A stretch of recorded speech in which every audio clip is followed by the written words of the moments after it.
feature presenter is an innovative thought leader that has shifted the customer experience for over 4 decades in nearly every size of organization. So think about it for a moment. When was the last time you received exceptional customer service? Can you think about that? So when was the last time you were so delighted by a company because they went, above and beyond your expectations and made you feel special? When was the last time you had a wow experience? So our feature presenter has written 14 books, 7 on customer service. He's written over 400 articles, and he's been a keynote speaker for such organizations like the U.S. Department of Defense, Verizon, Toyota, and Apple. He's named one of the top 100 innovators of the 21st century by Incentive magazine. And today he'll be here to change your thinking from transactions to transformations for your customers. So he also will be sharing a link to this slide deck, and we'll be shooting you more details right after the presentation. So want your customers to return? Then you have to wow them instead of why them. So give a warm welcome to the bright idea guy, Jim Feldman. Thank you. So we have a mixed group of business people that are either watching online or here today, from solo entrepreneurs to medium-sized companies that are growing. But the one thing in common that everybody has is that you have customers. And without customers, you're really not in business. Because at the end of the day, the customers vote with their dollars. And today, the customers have got lots of choices. But first of all, let's identify who you are. Are you passionate? Are you proficient? Look at the list of things that you may think that you are to your customers, and how each of you may identify yourself with one thing in mind. Are you customer focused? Is your single biggest goal to retain customers? Here's the problem. Today, we spend more money acquiring customers and less money keeping them. How many of you have ever bought a product online? It was very simple, very easy, and then you had a problem with it, you tried to return it. It gets outsourced, goes to a country that English is not their first language, and somebody there has got a book, which they call their policy. And the moment you say, it's our policy, our antenna goes up and goes, I don't care. I'm a customer, I bought something, I want it fixed. So we got to remember, in the beginning was the customer, but at the end was the sale. And if you think about the amount of time and effort that's being spent on acquiring customers versus the minimal amount of time and effort on retaining customers, you start to see a huge opportunity. So let me make something clear right from the onset for our online audience as well as the people here in the room. A customer service policy is not a customer service retention plan. The moment you talk about policies, the customer turns off and starts looking for other things and other places to go. So let me start this with a very, very important person that's going to introduce me and warn you that this is for mature audiences and should be considered R-rated. Hello. Hey, oh, ketchup aquí. Sí, sí. Ta-da! Ta-da! Ta-da! Ta-da! Ta-da! Ta-da!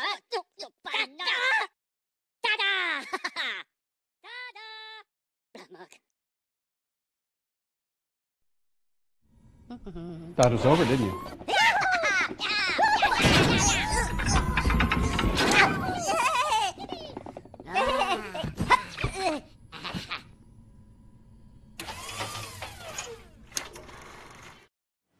So the first thing that you just saw was an introduction by the Minions.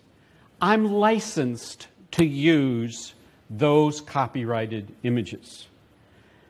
Many of you are sitting there thinking, this guy has stolen intellectual property. How did he do this? Already you may be turned off, but instead I'm turning you on. And I'm telling you this because the Motion Picture Licensing Corp wants to encourage you to get licenses to use this kind of material. Let me give you an idea of who some of my clients are, not for bragging rights in particular, but to give you an idea of the wide diversity that I work with. You heard in my introduction I work with the Department of Defense. You think they have a little different client retention policy than, say, Nordstrom's or someone else? But at the end of the day, they have the same basic issues. How do you keep somebody in the armed forces? How do you take over occupied areas and keep everybody happy? So whether you call it customer service or not, the Department of Defense has the same issues that every business has. And this is not new. We're here in this beautiful bank building that was built in the 1800s, and you go all the way back 100 years ago, and they asked the founder of AT&T, what's your business? And he responded, our business is service. Ladies and gentlemen, here and online, as we move forward, every single business is a service business. We all produce good products. We all try to deliver great back-end service. But do we deliver? And the answer to that is, really, no. And I think Henry Ford said it best. If we're not customer-driven, our cars won't be either. And so after, I hate to tell you, many decades of being in this industry, I've worked with almost every kind of organization, from health and beauty aid to healthcare, from software to software equipment, from airlines to cruise ships. And every one of them has, in essence, this fear. And the fear is, if we give the customer what they want, it's going to cost us money because the customers are unreasonable. The truth is the customer isn't unreasonable. The customer typically says, I paid for goods or services, they didn't fit, they didn't work, and I either want a refund or I want a replacement. That's 99%.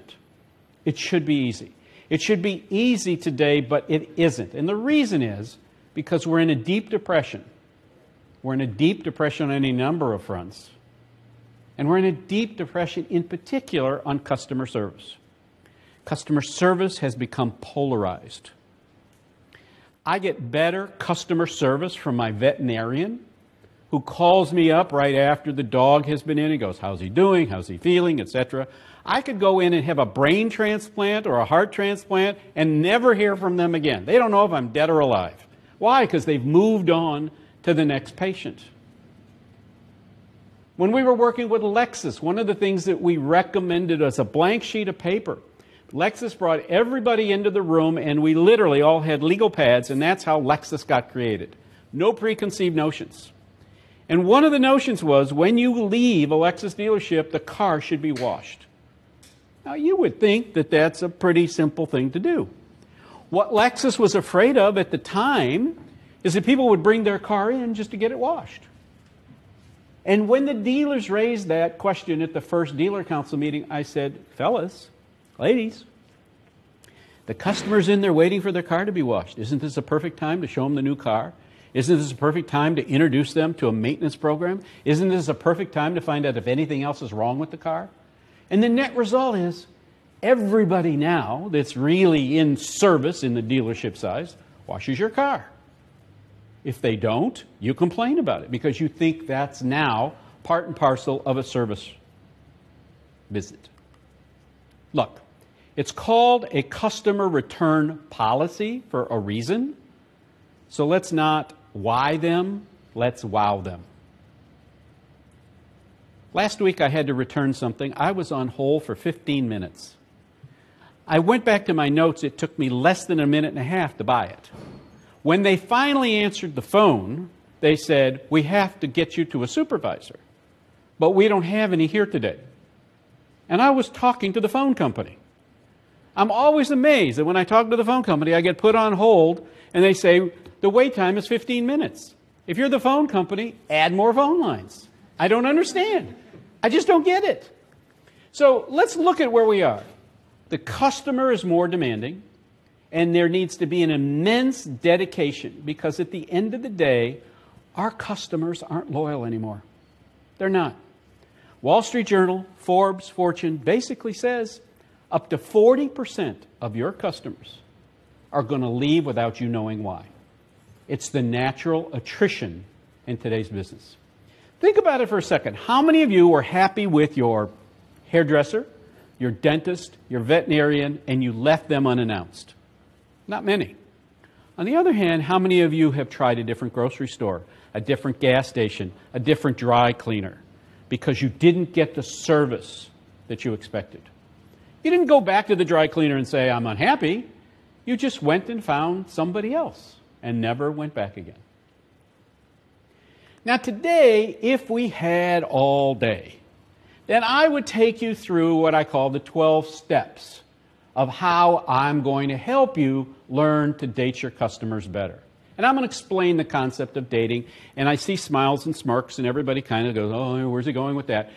The reason I use dating is everybody that I know has been on a date at some time in their life.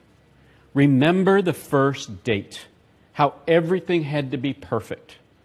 And then at some point, that date relationship changed. So in the initial date, I combed my hair. Well, when I had hair, I combed my hair.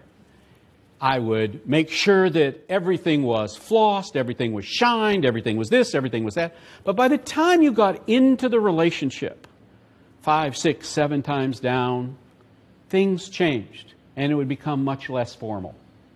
Take that same thing and apply it to business and customer service. As long as you keep it in the early stages of dating where everything has to be perfect, you maintain that customer. When you start to take that customer for granted, they start to look for other places to go. The second thing is that you can use this process to reactivate existing customers, increase your per transaction dollar amount, and obtain more clients. How do you do that? Because satisfied clients have a tendency today to become mentors. And at the very least, they love to get on the Yelps and the Facebooks and the Twitter and the Snapchat and talk about what? How happy they are or how unhappy they are. Typically, you see more people talking about how unhappy they are than happy they are. So you're going to see a very interesting math of what happens when you've got a happy customer versus a dissatisfied customer. People say, well, I have all these advocates. Yeah, but the advocates don't get up in the morning and say, how can I help you with your business? The advocate gets up in the morning and says, I really like the haircut she gave me, or I like the fact that the painter cleaned up after his mess. But you don't run in the street dancing around saying, hey, come look. But boy, if that painter left a mess, you want to tell everybody. You can discover new resources, and those resources are often in the dialogue you have with a customer. We operate several different divisions. One of them, we sell things on eBay. So we sell a 10-pound bar of chocolate. Today, a customer wrote, while we were waiting here, that his 10-pound bar of chocolate arrived broken. Now, initially, I would say, you have to break it to eat it. But I don't know what he's doing with it. It may be for an event, it may be a centerpiece, it may be a gift. I immediately fired back and I said, please don't throw anything away. We will file a claim with UPS. Your brand new replacement will go out the door tomorrow. His response, wow. That was it. For me to put him through all kinds of hoops and gyrations to get a replacement for a broken bar, he will go online, he will give me a bad rating on eBay, he'll never buy from me again. Conversely, he will tell somebody, I promise you, he will tell somebody today, I just had great service, you ought to go look at this website. You retain employees because the employee gets to see how you're treating your customers, and now you have to apply that to the employee. So I call that an internal customer, employee, versus an external customer, which is the customer paying you money. So rule number 1, if you're taking notes, is treat your internal customers as well or better than your external customers, because an unhappy internal customer cannot make an external customer happy. So it has to start there. And you have to shift your thinking. The name of my company is called Shift Happens. And Shift Happens is everywhere. Do any of us not sit back with somewhat of a surprise at what happened with the recent elections and what's been going on for the last 60 days? And I'm not trying to talk about politics. I'm talking about the fact that somebody without any political experience won against somebody who had a tremendous amount of political experience. And I'm not trying to go one versus the other. I'm just homogenizing somebody that had no experience but promised change, and somebody who had a lot of experience that pretty much said, I'm going to keep doing things the way I've been doing it. That's what happens in every single business. That is the tipping point. How are you going to deal with it? And then the last part of this is that customer service is all about retaining customers. It's not about acquiring them, it's about keeping them. And it redefines the use of your resources and At the end of every day, at the end of every presentation, I'd like people to walk out with a few smiles. I'd like people to say, listen, not only did I learn something, but it was enjoyable. I try to have conversations rather than lectures by delivering uncommon common sense. Dating your customer and customer service is not rocket science. It has been around. We all know what great customer service should be. We just don't get it, and sometimes we don't deliver it. So in our time today, I have to kind of break that down to what we can really cover, and that's this. I'm going to help you enhance your customer service skills. I'm going to show you how to wow them instead of why them, and profit through service. And of course, I'm going to share a few smiles.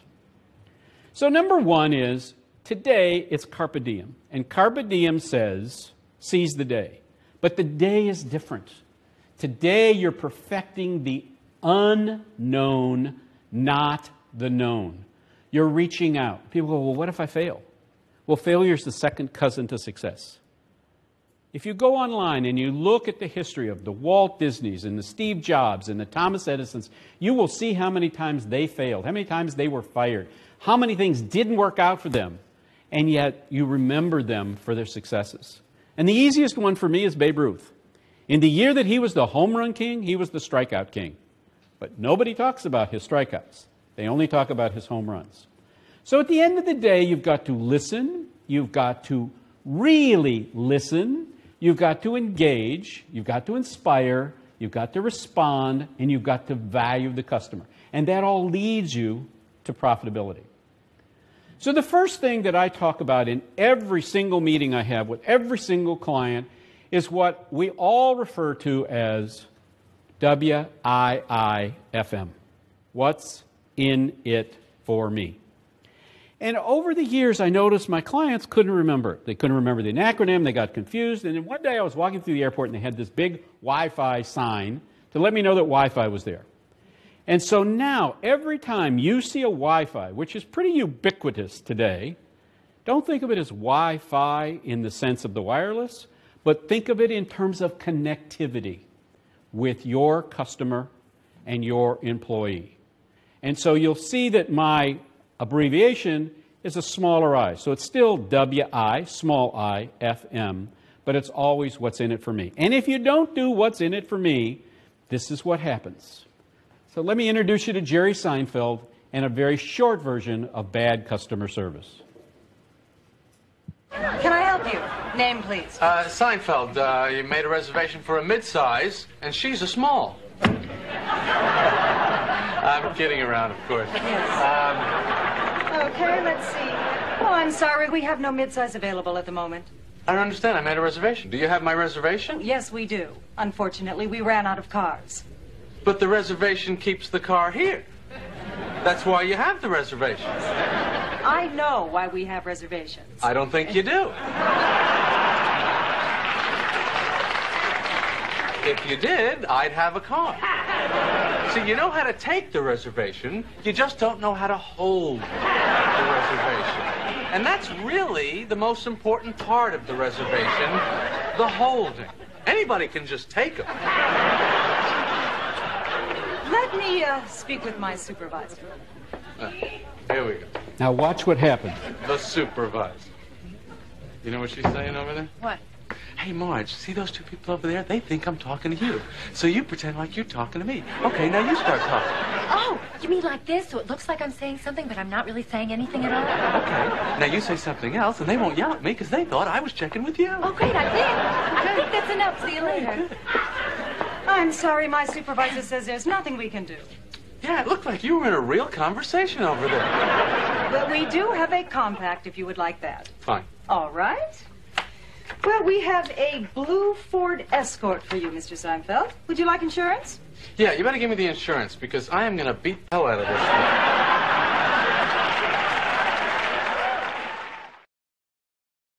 thing.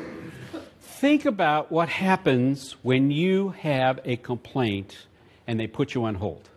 And then they move you down the ladder to the supervisor. And then the supervisor has to go to the... With each of those speed bumps or hurdles, you get angrier and angrier. This is a perfect example. They didn't have his car. He started off very congenially, and at the end he's going, I'm going to beat the you-know-what out of this car. And that's typical of everything you do, period. So let me give you a couple of steps about the overview of great customer service. Number one, it's not a creative solution unless it sells, tells, or retains your customer. Number two, it has to completely solve the problem. Completely. It has to not rely on a whole lot of resources, and you've got to seize the opportunity. When a customer calls our company for any kind of a complaint, the first thing we do is thank them for complaining. Why? Because today most customers don't complain, believe it or not. They just walk away. They just go find another place to do business. It cannot produce negative side effects. So here's an example. Well, we're not going to replace it, but we'll give you a $20 credit. Well, I don't want to do business with you anymore. What am I going to do with the credit? And besides, the credit doesn't give me enough money. I have to buy more stuff to use up the credit, etc. How often have you gotten a credit where they don't want to give you the change? Or how often have you said, look, I have a $50 credit, here's a $20 purchase. They go, no, you have to spend all $50 at one time. All you do is get angry about it, as opposed to, let me give you the $20 item so that you come back and still have $50. Because doing that, more than likely, you're going to spend more than the 50. As opposed to the fact that I'm losing the 30, which was entitled to, and I don't want to come back and spend it, so I throw it away and I go shop somewhere else. And you've seen that happen with so many of the big retailers. You see so many of them get into trouble. I mean, you remember, as most of us do, a company called Montgomery Ward's? Do you remember that there was a time that Kmart was the big leader? You remember a time where J.C. Penney's was a commanding lead? Now you start to see even the big boys like the Neiman Marcuses of the world have to start to change the way they do business. And it looks like they're about to be acquired. Not because they did it wrong, it's because they changed the way they were doing it right. You have to have a solution within your organization very few people will find, but it needs to be obvious. It needs to be easy to understand. And it needed to be implementable at the lowest level. I was recently at a Ritz-Carlton. I checked into the Ritz-Carlton at 2:30 in the morning because my flight was delayed. I had a presentation that I had to give, so I had to be very early for the sound check and everything else. So I was out the door checking out at 7. So I arrived at 2:30, I checked out at 7. $290 worth of movies and games on my bill. And I said to the lady, before I tell you I didn't do all this, let's just do the simple math. If the average movie is 90 minutes, and I got in here at 2:30, and I'm checking out at 7, how many movies could I have possibly watched? She looks at the list, she goes, 14. I said, well, either I only watched 5 minutes of those movies, or you're wrong. And she goes, oh, you didn't watch them? I said, no. She goes, fine. Took it off. My jaw's on the floor. I said, how could you do that? She says, here at this hotel, the front desk is empowered to make decisions up to $2,000. Wow. Wow. I wrote it down. I sent a note to the general manager. I said, I'd like to talk to you about this. So I talked to the general manager the next day. And he says, look, every week we review all of those adjustments and we try to come up with a way to make it easier for the front desk. But we never want to have the customer walk away thinking that Ritz-Carlton wasn't their first choice of where they want to stay. And that makes it acceptable at the highest level. And when you're acceptable at the highest level, trouble spells opportunity. When a customer has taken the time to complain, you have the opportunity to wow them instead of why them. Period. Period. I recently took my car into service. They called me up and they said, when you bring it in, we'll have a loaner ready for you. Now, I didn't ask for a loaner, but they said, it looks like it's going to take a couple of days to work on the car. We didn't want you to be without a car. On the second day, when I would have been ready to bring it back the following morning, they called me and they said, look, we found a couple more things wrong with your car. And I went, of course you did. They said, keep the loaner. We're looking to see if we can find some parts from wrecked vehicles or whatever, in which case that was not broken, and you don't have to pay for a new one. You have a used car. Would you mind if we put in a used part? I said, as long as the used part is good enough. The bill went from $4,800 for new to $400 for gently used. Do you think I'll go back to that dealer again? Absolutely. They could have marked it up. They could have forced me to get the new one. They could have done any number of things. But I've been a customer of theirs for 30-some years. They want to keep me as a customer. So today, we all talk about uncertainty. Uncertainty in where we're going in this business. And the uncertainty should always be, how are we going to retain our existing customers? And hopefully have those customers become advocates for other people. In a sea of dark umbrellas, are you the yellow umbrella that stands out? Are you where everyone wants to do business? Because customers and businesses are costing money every day to every kind of business because they're not treating customers the way they said they would. So because we are in short time today, I want to give you, number one, a crash course in customer service. The two most important words you can use in any business, whether you're a solo entrepreneur, an online executive, or the rest of the people in the audience here today, your two most important words are thank you and hopefully in a handwritten note. How many of you have gotten a handwritten note in the last 6 months? You don't get birthday cards, you don't get anniversary cards, you don't get anything. But to get it from a vendor, to get it from a supplier, thank you for doing business with me. One of the things that we do with our vendors is with every check that we send out, we say, thank you for being our vendor. We hope you made a profit on us so that you can stay in business to continue to provide us the exceptional service which we've come to enjoy. Do you know how many times they've called up and said, you were the only person that ever sent us a thank you note with a check? What else can we do to help you? It changes the dynamics. And here's the rest of the crash course. The most important single word in dating your customer is to say yes. Because here it is, guys, in a nutshell. They fly away. Think about how much money you may or may not lose because you have assumed what the customer wants. When the customer calls up to complain, do not say anything, listen. And then ask them, what is it that you would like for us to do to make you extraordinarily happy? 9 out of 10 have never given a thought. They've just called up to complain, but when you've said, we'll take care of whatever it is, if it's reasonable, what do you want us to do? They're wowed instead of wide. You'll be amazed. Now, over the last couple of decades, we've seen price margins cut in half. But the truth of the matter is, the low-cost provider doesn't get the business. Forbes said that only 10% of all buying decisions are based on price. It's pretty amazing when you think about it. But the other 90% are based on service. So think about bringing the customer back. Think about this. Retaining 5% of your customers can make a 75% difference in your profits and your referrals. Huge. So why would you ever why a customer instead of wowing them? And what's the ripple effect of bad service? I promised you this before. Here's the domino effect. 95% satisfied is not enough. By the way, if there was a 5% airline issue, we would have 2 to 3 crashes a day at major airports. You don't expect 95% if you're on a plane. You expect 100%.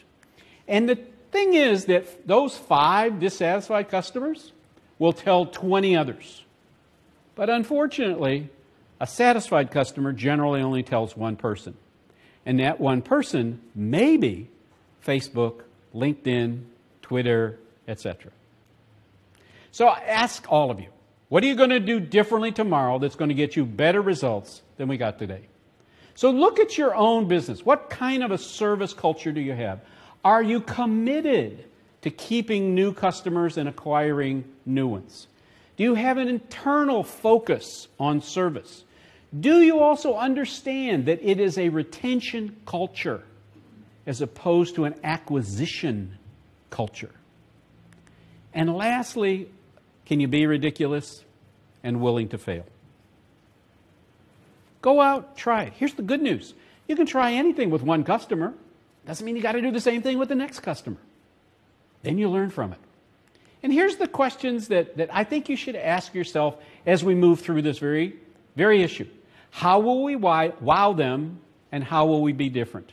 What do our customers need, and why should our customers buy from us? Are we overcharging and underservicing? So let me explain dating. Dating your customer has the same thing as regular dating, and that's to get the second date. So number one, you want to dazzle your customers. That's the D in dating. Number two, it's about attitude. And attitude comes from listening more than you talk and acting delighted because you have the right attitude.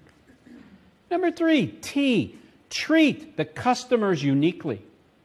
Treat them so you fit their solution to a T. Be innovative in everything that you do. The gears are always turning. Solve your customers' problems. They will pay for it. Compare Apple and their products to any PC.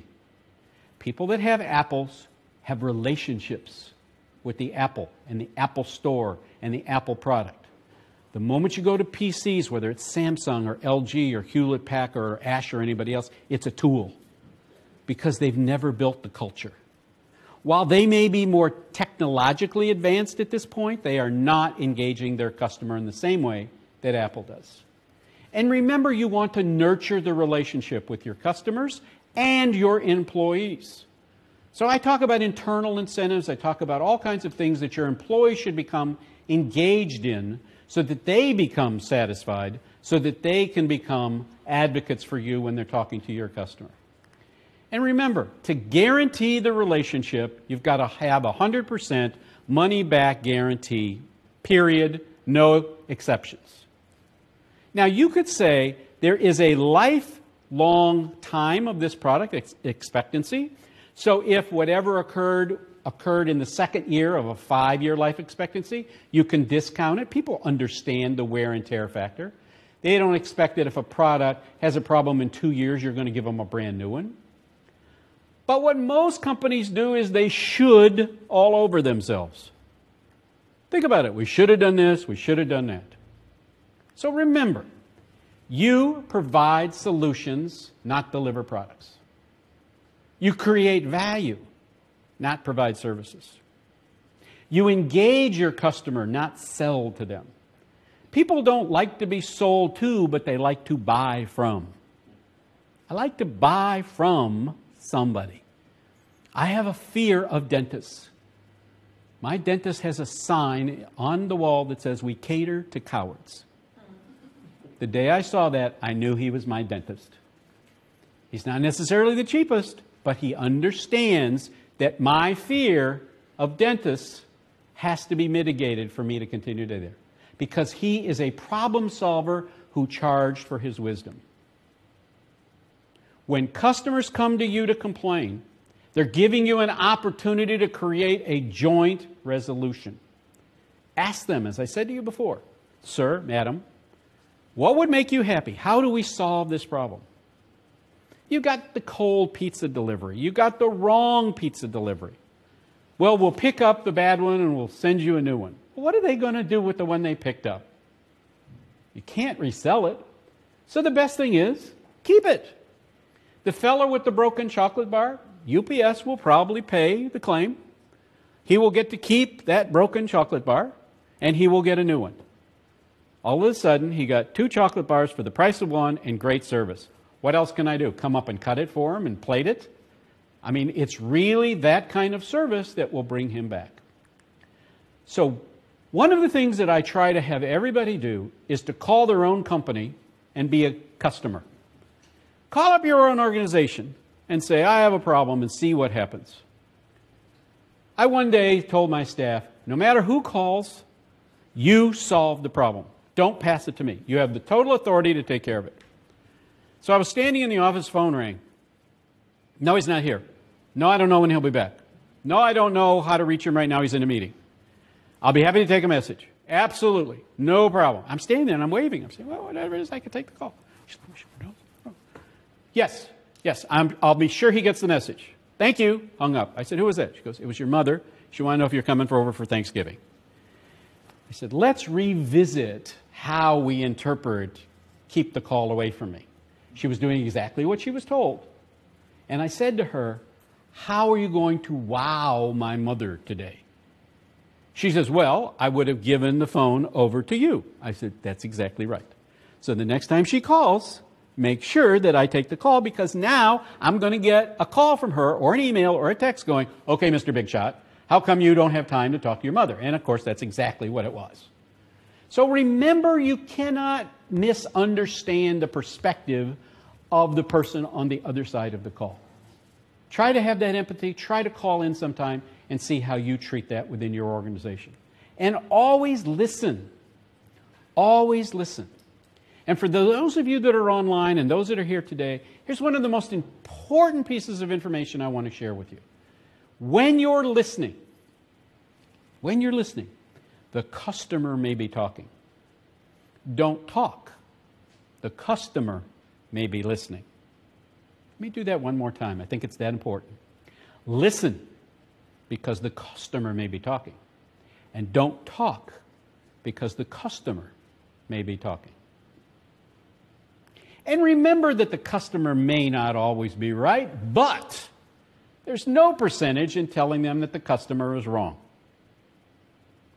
There's a grocery store on the East Coast called Stu Leonard's, and Stu Leonard has this huge boulder in front, big piece of granite. And it says, rule number 1, customer is always right. Rule number 2, if in doubt, read rule number 1. There are stories of Stu Leonard taking back products like expired milk and giving them something else. One of the most famous stories is Nordstrom's. A woman came in with snow tires and returned them to Nordstrom's. Nordstrom's gave her a full credit. Interesting thing is, Nordstrom does not sell snow tires. But she brought it in, she believed it was their job, and they took care of it. Remember, the market looks different from where the customer is standing. Remember that you cannot forecast how a customer feels or reacts. So narrow your gaps in knowledge instead of widening it. And never, never, never, never, never talk badly about a customer. Sometimes your mic is on. We saw a president almost lose an election because a mic was on when he was getting off a bus. Never, ever talk badly about a customer. It will come back to haunt you. And when you make a mistake, learn from the mistake. Customers trust people, not companies. No customer ever gets angry about a mistake. Customers get angry that you won't solve the problem that was created. The shipment was lost. It came in broken. It wasn't the color they ordered. It wasn't. They all get that. It's the real world out there. Shift happens. But you want to ensure the fact that you've learned from it and you're making every effort you can to resolve it to their complete satisfaction. And what you do after you've reached that resolution, repeat it back to them. This was your problem. This is the resolution. If we do this, no, let me change that. When we do this, will that make you happy? Yes. Thank you very much. Then put it in writing and send it to them. Whether you do it by handwritten or text or email, whatever the communication is. But always get the customer to remember what they and you have committed to reach that joint resolution. Because people being people sometimes forget. It happens. There are really only 4 customer trusts in the world today. Quality, which everybody's got. Speed, which most people have. Convenience, which is certainly getting prevalent with the internet. And lastly, attention. And attention is the WIIFM. What's in it for me? Every perspective should be that way. Remember, here's the poor pooch. Don't get in trouble by saying, I thought somebody else took care of that. Here's the orangutan that's very sad, because reactions to what you communicate are very difficult to forecast because you don't know what kind of a day they're having. You don't know what trigger point they have. And don't set up a policy where one size fits all, because it doesn't work. Set up a policy that has a way to escalate this through a decision tree. Remember this. A customer is a human being who has feelings and money to spend with you. But a consumer is a statistic. Know the difference. For those of you that have been really, really drilling down, you notice every time the word customer came up, I capitalize it. Every time. It's my way of identifying the importance of the word customer. We do it in everything, every communication, every memo. The C in customer is capitalized. People talk about loyalty. People talk about satisfaction. Satisfaction is a minimum requirement. What you don't want satisfied customers. How was that for you? It was good. It was okay. You want wow. You want loyal. You want to be able to focus on the customers you have, to build that customer base, and then have that next move come out, because it's up to you to keep customers satisfied. And you've got to remember that corporate culture being what it is, people have all kinds of things on their own plate, their own agenda internally. So that's why in our company, we used to start every day at 8:30 in the morning till 9 with a 30-minute debrief of what happened the day before. The good news, the bad news, etc. So it never got out of a 24-hour window. Which brings me to this. If you say to your customer, I'm going to call you at 3 o'clock, but you don't have the answer, call him at 3 o'clock and say, I don't have the answer. Don't wait until the next day to tell him, because between 3 o'clock and the next day, he's on that upward trajectory of getting angry. You make a commitment for 3 o'clock, call him at 3 o'clock and say, it's taking a little longer. They're happy. Don't call them, they're unhappy. And remember that customers are now connected. Customers can talk to one another. And every person in some way, in somehow, is a salesperson. And truly great customer service affects everybody, every process, every level, every organization. So today as you leave here, bring big picture thinking, because you have to do more with less, and you've got to have your ducks in a row. So when you lay out the world as we know it, it's technology, people, service, products, and notice the biggest one is people. It's all about people. And people will share their knowledge with others. They will make the experience great for you if you make it great for them. And they know your customer. They know what you've done for other people because they all talk to one another. Do it right the first time, you won't have to do it again. Offer surprises, like we send out birthday cards and greeting cards, etc. Ask them for advice, and at the end of the day, make it easy and convenient. Make them feel valued, and for sure, engage the customers where they are. So here it is. What's dating your customer all about? Dating your customer is really quite simple. You be genuinely helpful. You don't take anything personally. Remember that trouble spells opportunity for you. Use it. Reinforce the WIIFM. Create a joint resolution. Be impeccable with your word. And say yes to wow. You guys have been great. I'd be happy to answer any questions. Remember to start dating your customers so that you can start to electrify your organization and shock your customers. Thank you.